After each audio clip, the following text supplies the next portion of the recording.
Reels ନିଶା ଏବେ ଅନେକ ଲୋକଙ୍କୁ ମୃତ୍ୟୁର ବାଟ ଦେଖାଉଛି। ରିଲ୍ସ ପାଇଁ ଲୋକମାନେ ନିଜ ଜୀବନକୁ ବାଜି ଲଗାଇବା ପାଇଁ ମଧ୍ୟ ପଛାନ୍ତି ନାହିଁ।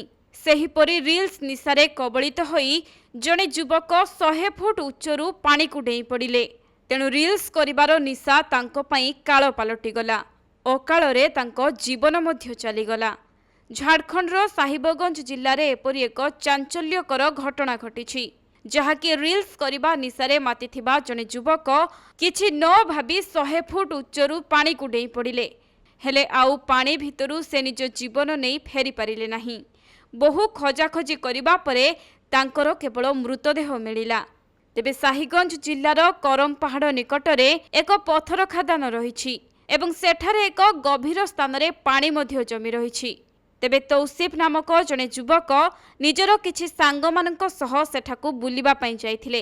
ଆଉ ସେହି ସମୟରେ ସେ ରିଲ୍ସ କରିବା ପାଇଁ ପ୍ରାୟ 100 ଫୁଟ ଉଚ୍ଚରୁ ପାଣି ଭିତରକୁ ଡିଆଁ ମାରିଦେଲେ। ଦୀର୍ଘ ସମୟ ଧରି ତୌସିଫ ପାଣିରୁ ନ ବାହାରିବାରୁ ସାଙ୍ଗମାନେ ଏନେଇ ପୋଲିସ ଏବଂ ଅଗ୍ନିଶମ ବିଭାଗକୁ ଖବର ଦେଇଥିଲେ। ଖବର ପାଇ ଅଗ୍ନିଶମ କର୍ମଚାରୀମାନେ ସେଠାରେ ପହଞ୍ଚି ବହୁ ଖୋଜାଖୋଜି କରିବା ପରେ ପାଣି ଭିତରୁ ତାଙ୍କ ମୃତଦେହକୁ ଉଦ୍ଧାର କରିଥିଲେ। ରିଲ୍ସ ପାଇଁ ନିଜର ମୂଲ୍ୟବାନ ଜୀବନକୁ ହରାଇ ବସିଲେ ଯୁବକ। ସେପଟେ ପୁଅର ମୃତ୍ୟୁ ଖବର ପାଇ ପରିବାର ଲୋକଙ୍କ ଆଖିରୁ ଲୁହ ଶୁଖୁନି।